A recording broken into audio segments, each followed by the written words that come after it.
and we're actually live streaming it on one of my Chinese partners.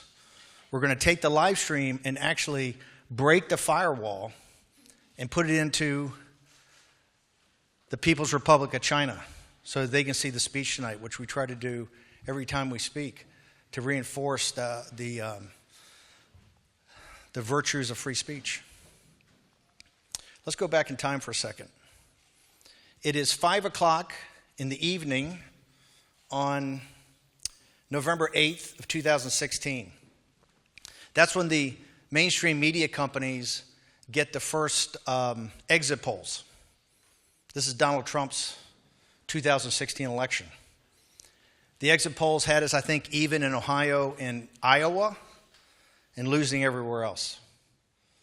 And I was the guy that told candidate Trump 88 days before, when I stepped in and took over the campaign, that if you stuck to the populist nationalist program, if you focused on illegal immigration, mass illegal immigration to get our sovereignty back and protect our workers, our low-skilled workers, if you focused on legal immigration to protect our tech workers, if you focused on bringing jobs back from China, and if you focused on getting us out of these pointless foreign wars in the Middle East, those three legs of the stool, and you compare and contrast her, Hillary Clinton, for the corrupt and incompetent guardian of the globalist party at Davos.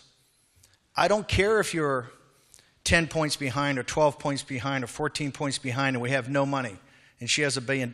It doesn't matter. That message will resonate with working class people and middle class people, and you will win. You will be the President of the United States. I said, forget all the polls. There's only two numbers that matter. Number one, 2/3, 1/3. 2/3 of the American people still thought we were on the wrong track. Right track, wrong track. They admired President Obama and his wife, but they did not think he was an agent of change that the country needed. But more importantly, the most important number was Pat Caddell, who just died a couple of weeks ago, who was the pollster for Jimmy Carter. Pat Caddell had been doing polling for 40 years, and for the first time in American history, working class people and middle class people believed America was in decline, and that our elites, our financial, our corporate, our cultural elites were comfortable with that. And that managed decline to unsuccessful outcomes to its citizen was the number one issue. And that America would back someone who came in and said, we will return America to her former glory. That's what the last 88 days were. On Billy Bush weekend, when everybody wanted him to quit, I said, double down. People don't care about the locker room talk. What they care about is their country, their kids, their grandchildren, their communities, their jobs. We're going to double down. We're going to triple down. So at 5 o'clock in the evening, on November 8th, I wasn't looking so good. We called, actually, the candidate. He took it very well. He said, look, we left everything on the field. We could not have done anything else. Then as the evening progressed, 7 o'clock, polls started coming in, real votes. Things looked a little different in Florida, a little different in Ohio. But at 8 o'clock, the Detroit Free Press, one of the most respected newspapers in the country, been around for 150 years, declared that Michigan had gone for Hillary Clinton. They had never been wrong in their entire, I think, 150 years. I'd had us win in Michigan. So I knew we had a problem. But as the night progressed, we won Florida, we won Ohio, we won North Carolina. You could see in the counties coming in, particularly the counties we had focused on, of working class Democrats, low propensity voters, people that thought that the system had left them behind, started to come in, and we could see some momentum. We could see that we were very close in Wisconsin. We thought we were going to win Pennsylvania. But as it got to around midnight, the Detroit Free Press reversed and said it was too close to call. That's when I told Donald Trump he was going to be the next president of the United States. A couple hours later, AP, Associated Press, called it. They kind of waited to 2:30 in the morning, so we wouldn't exactly address the nation in prime time. The fuse, by the way, the Detroit Free Press did not call the campaign for Donald Trump until, I think, November 25th, when we got the rest of the votes. The lesson is that even people that voted for Donald Trump were afraid to tell anybody. And the algorithms that the hinterland and the small villages and the outer suburbs and the small towns had come out in record numbers. The algorithms that for the big cities, the big cities coming first and then it triggers for the rest, it was wrong. The algorithm was wrong and people would not admit they voted for Trump. Why? Because of the demonization of the deplorables, right? What's a deplorable? Deplorable's a citizen, okay? Deplorable's a citizen. I go all over the world. I just got back from Japan. I went up in the island Hokkaido. There are deplorables there, right? There's deplorables in Arizona. There's deplorables in Ohio. There's deplorables in Switzerland, in Italy, in Germany, in France, and here in Norway. They're the little guy. It's the family I come from. My grandfather's a lineman for the phone company for 50 years. My father's a lineman for the phone company for 50 years. We're the most average family in the world. Just average working class people. The bomb that went off on November 8th, because remember when the polls came in, the mainstream media is high-fiving. They're getting ready for night. They were laughing it up. They couldn't believe it. Megyn Kelly's putting on her makeup. Not just is Donald Trump going to be humiliated because it looked like a 400-point electoral victory. Hillary's drinking champagne up there in the Peninsula Hotel. They've got that huge thing they had coming out, jutting out, that convention hall. They had 10,000 people. We had a cash bar for the VIPs. Nothing, right? I mean, nothing. We didn't have a victory speech. We kind of made it up on the spot. We knew we were going to win, but we didn't want to jinx ourselves. The fuse was lit 8 years before. September, I think it's 17th or 18th, 2008, Oval Office. Head of the Federal Reserve, Secretary of the Treasury from Goldman Sachs, Hank Paulson, guy I used to work for. They walk in the Oval Office. Lehman Brothers had gone bankrupt in London on Monday morning, right? In a chain of events, smartest guys in the room didn't realize by letting Lehman go in bankruptcy, the whole system is going to collapse. They walk in and tell Bush, if we don't have $1 trillion by 5 o'clock, the American financial system is going to implode in 48 hours, the world financial system in 72 hours, and you will have global anarchy and chaos in 2 weeks. So President Bush, in a real profiling courage, said, it's not my job. You've got to go to Capitol Hill. They're the only ones who can authorize that. The balance sheet of the Federal Reserve at that moment was $880 billion. The balance sheet of the Federal Reserve when Donald Trump raised his hand on January 20th of 2017 was $4.5 trillion.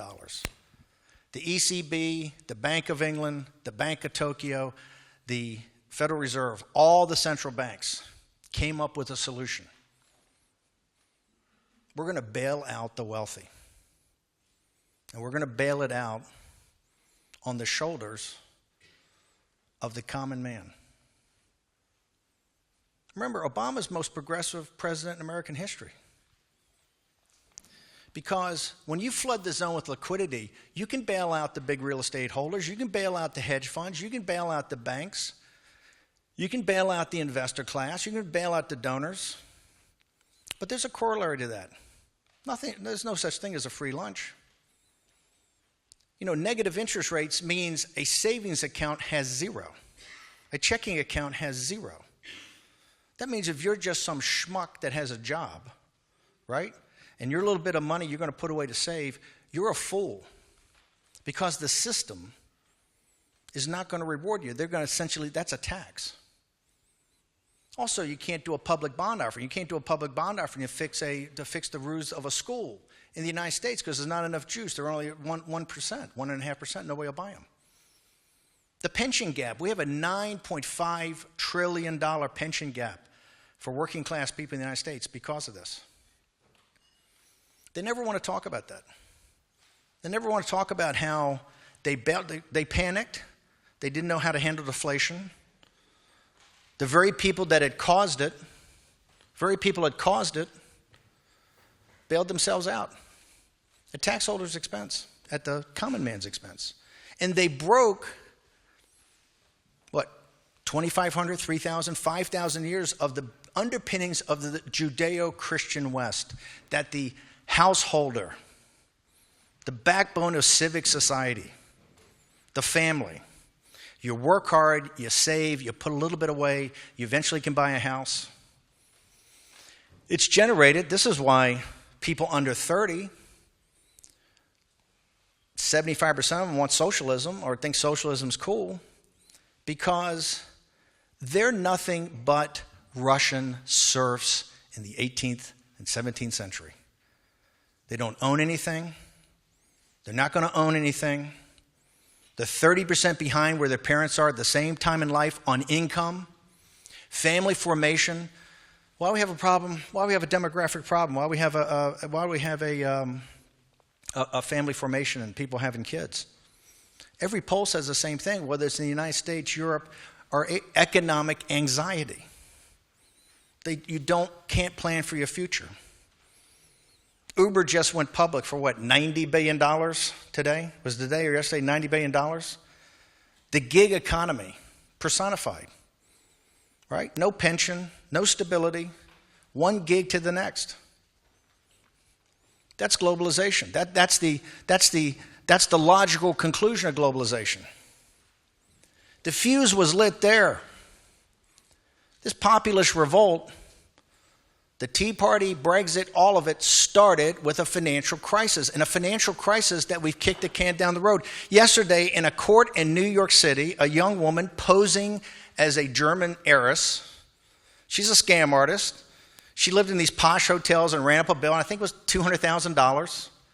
She got 4 to 12 years in prison. What did the investment bankers get? What did the lawyers get? What did the accountants get? What did everybody associated with the financial collapse get? There were studies and reports and all the stuff that was done. There were 250 criminal referrals to the Justice Department. I think they got some real estate appraisers, some people in Miami and Las Vegas making $60,000 a year. I think they went to prison because they appraised working class people's houses for too much. By the way, the working class got blamed too, particularly the African Americans. Oh, we shouldn't have had them buy these houses. They're the ones at fault. Not the ones who created the economic weapons of mass destruction that went off. Did you see those guys? Did Goldman Sachs return any fees? Did Goldman Sachs' partners return any of their bonuses? Did Goldman Sachs' partners give up any equity? No, you know what Goldman Sachs did? To save Goldman Sachs, on that Monday, the following Monday, they let him go in and sign a one-line piece of paper and made him a bank holding company so they can borrow for 0 or less and lend it to their own clients for a couple of hundred basis points. So every year, just by cutting on the lights, they generate a couple of $1 billion in cash. Now, why do I go through this? Because that's the system that's been created. This system has destroyed working class and middle class people throughout the world and left them angry and full of angst. People say all the time, Bannon, why are you so angry? Why are these deplorables so angry? I said, because they're rational human beings, right? Right?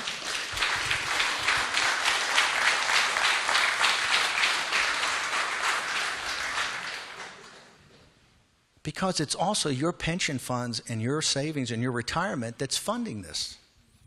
You know, Zuckerberg didn't have any money. That's pension fund money.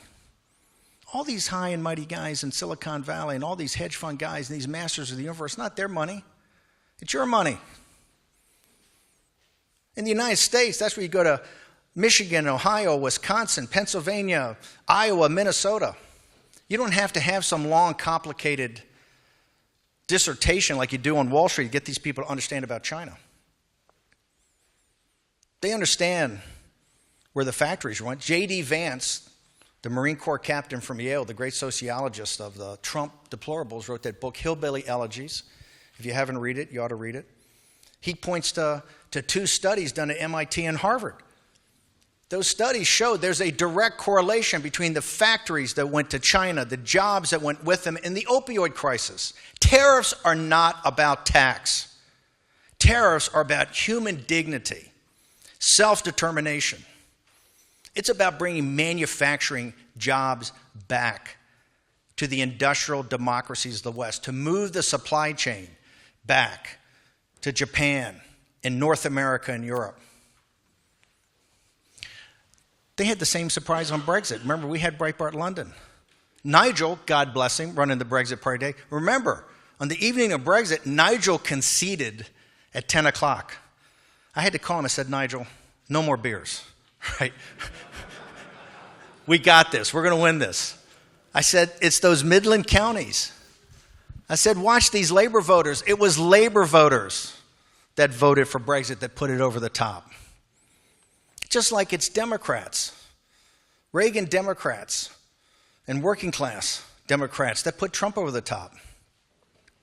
We won with a inside straight, to use a poker term. 75,000 votes in 5 counties.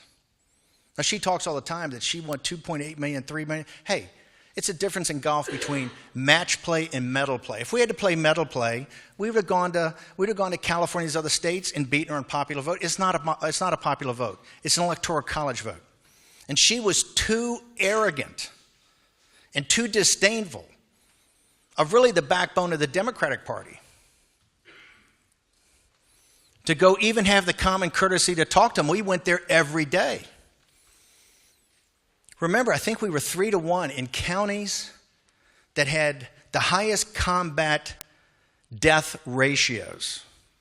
I think we outpolled them. Polled them at the end 3-1 because we put the message where the people that needed to hear it and know that you've been dialed out forever, but now you're going to have a voice in the room, and that voice is going to be Donald Trump. Let's cut to the third week of January 2017. There's 2 speeches given, historic speeches.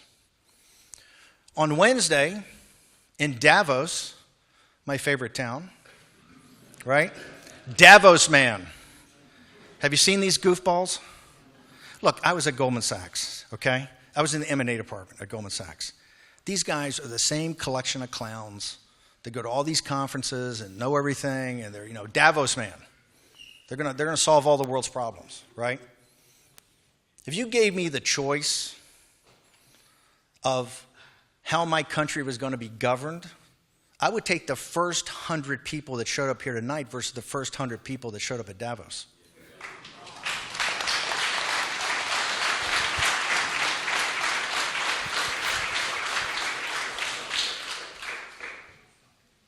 More grit, determination, common sense, understanding of humanity, right?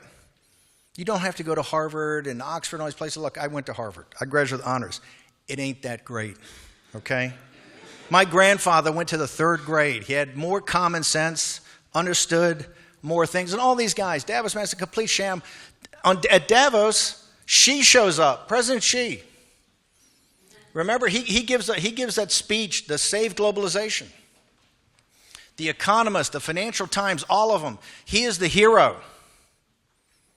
He's the hero that's going to save globalization. In fact, he specifically puts all the problems in the world are on these populists and these nationalists, right? They're screwing up the system. System's got to be more globalized. And she is going to lead us to a great new dawning future. Look, the consulting firms, the accounting firms, the law firms, the investment banks, they all trade in one thing, that's information. They're plenty smart. They know about the gulags, okay? They know about the Dalai Lama and the Tibetan Buddhists. They know about the evangelical Christians and the Catholics. They know the gulag that Xi and Washi Shan run as a surveillance state on their own people. There's not a finer group of people in the world than the Chinese people. 1.4 billion people, 90 million members of the Communist Party. The 1.3 whatever billion don't own any property, no land. They own no stock. They own no assets. It's a totalitarian dictatorship as bad or worse as anything we saw in the 1930s. And Davos man knows that. So why is this guy held up as an all-conquering hero? You know why? Money. That's what they worship at Davos, money. They have zero moral authority to dictate to populists and nationalists and sovereignty anything.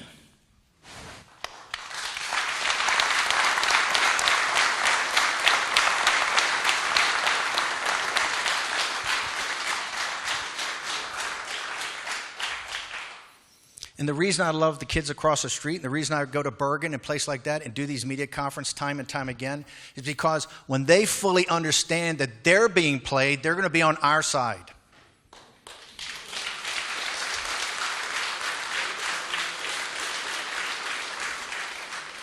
Two days later, Trump gives the American Carnage speech. Oh my Lord, to see a meltdown. We kind of knew when we were helping President Trump write it, it would be a meltdown, right? Mainstream media, what had gotten so wrong the Trump campaign, and if you look at their Twitter feeds, they're all talking to each other, trying to break stories on Trump, right? New York Times, Washington Post, CNN, ABC, NBC, all of them. Huffington Post, some of Fox, right? Just like in the financial crisis, nobody's held accountable. In the mainstream media, they're all about transparency. They're all about accountability. You know, we're here, they want to hold people accountable. Not one person fired. Show me an editor that's fired. Show me a producer that's fired. Show me a reporter that was fired for the biggest miss in media history. Show me one. Because there's not. That's the system. Trump gives American Carnage, and we walk through exactly what's happened to the country. This speech is about the Westphalian system. It's about the nation state.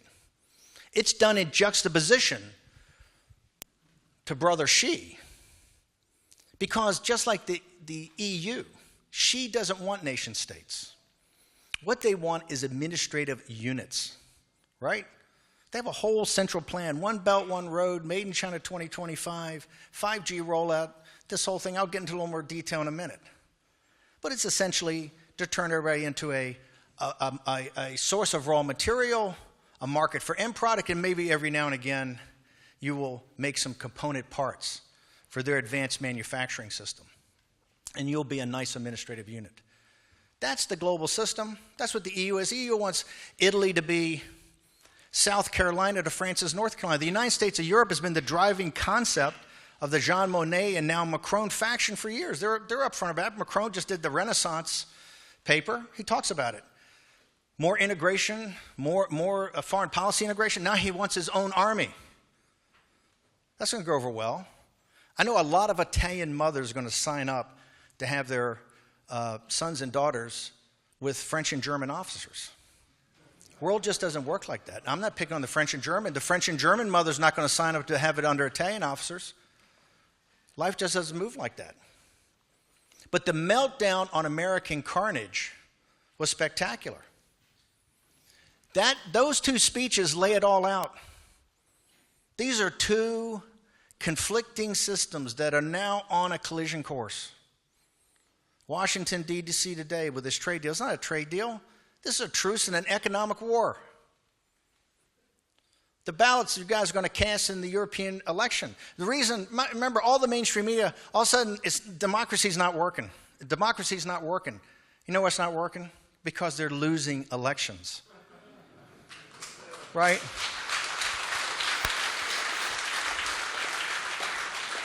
It's working fine when they're winning. Now they're losing. This is illiberal. And that's how we're going to beat them. We're going to beat them at the ballot box. History's on our side. The momentum's on our side. That's what's driving them nuts. That's why they got to have more identity politics. That's what I keep saying. When they start calling you a racist, when they start calling you a homophobe, when they start calling you a nativist, a xenophobe, a Islamophobe, all the concepts, right? Wear those accusations as a badge of honor. Because those accusations show they got nothing. They're never going to debate you on the facts.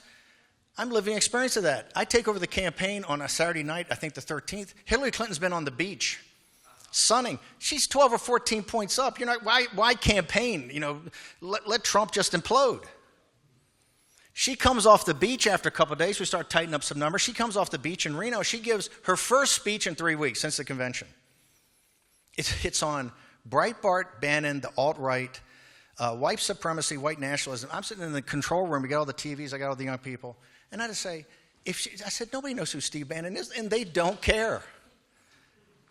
Lady, you're running to be commander-in-chief of the most powerful military force in world history, and you're talking about Breitbart. People around the country have to go, what is she doing? Remember, Trump had never been to Breitbart. They used to print every now and again some stories out, but he'd never been to the site. I told people right then, I said, hey, we focus on Ohio, Michigan, Wisconsin, Minnesota, Iowa. Actually, Trump said Minnesota. I waved off on that. My mistake. We only lost by 1 point. Pennsylvania.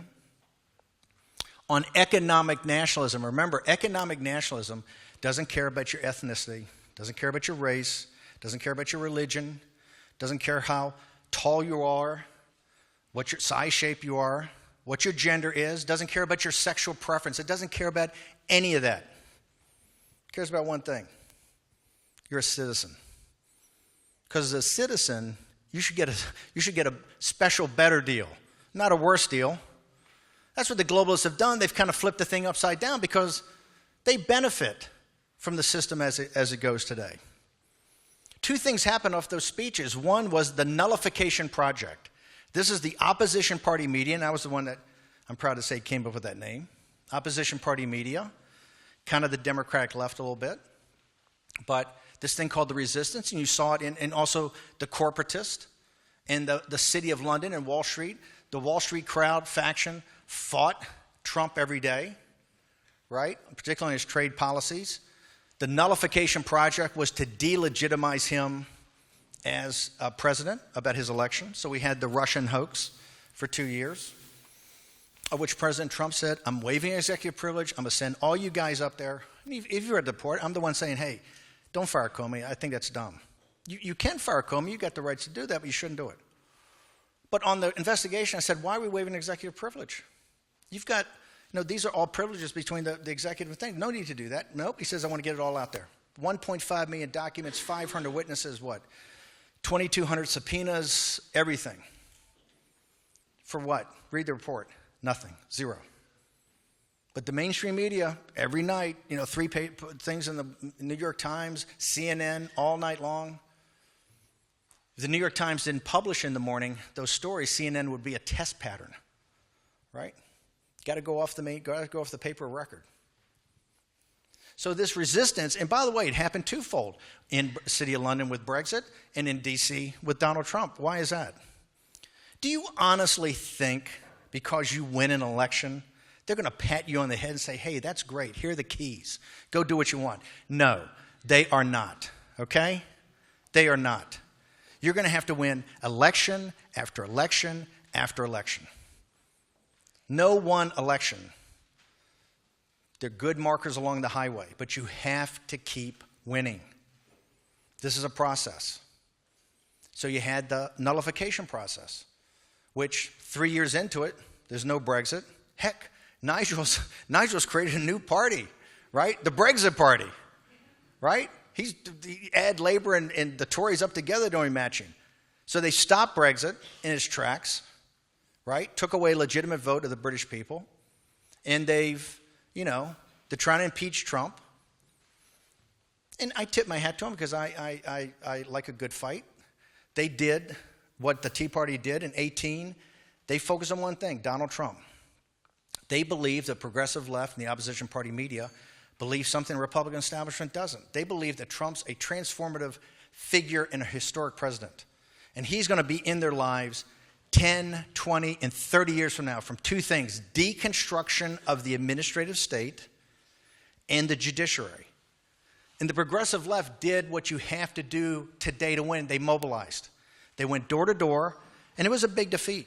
52-46 if you aggregate up the House vote, and I think it's 7 million votes. It's a forerunner to 20. You have to mobilize your base. And they all whine every day, democracy, Trump's so divisive, democracy's terrible. I said 113 million people voted in an off-year election. Biggest number we've ever had. So we had the nullification project. We had had this resistance to Trump and to Brexit. But look at the wins we had. After the historic, quite frankly, big defeat of Macron defeating Le Pen, in the summer of 2017, it looked bad. Salvini was at about 5 or 6%, I think, the Northern League. Bolsonaro was at 5%. Nigel Farage was out of the business. He was gone. Okay? Vox was at 0.0. And Le Pen had basically the huge contention about, hey, should you just throw Front National under the bus and start a new party? That's the summer of 2017. With Macron, remember, as soon as Macron won, every cover, the same magazines that had done The Economist, the Financial Times, all of them, populism's over. It's dead. Macron's the great savior of the globalist system. And look at what we've done since then. Salvini's huge victory in February of 2018. Orban again in June, right? Le Pen now in the European parliamentary elections is polling above Macron. Vox just got 10% in a national election, and brother Nigel Farage created a party 3 weeks ago and is polling at 27%, right?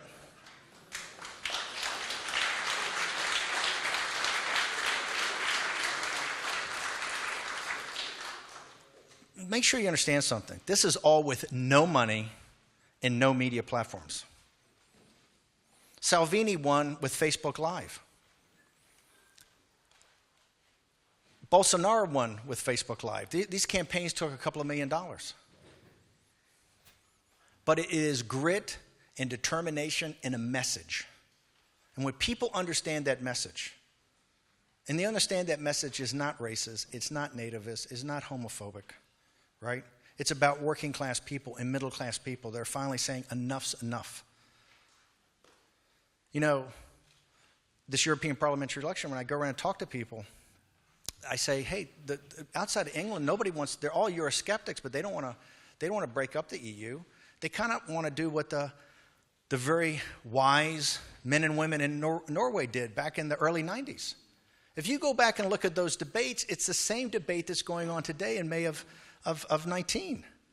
It's all about sovereignty. The big thing was that if we vote ourselves, we're already in the common market, we got the economic deal, but if you vote ourselves into the political deal, we're going to give up the sovereignty of our country, and we may give up the sovereignty we have as citizens to control these politicians, to a bunch of unelected, nameless, faceless bureaucrats in Brussels.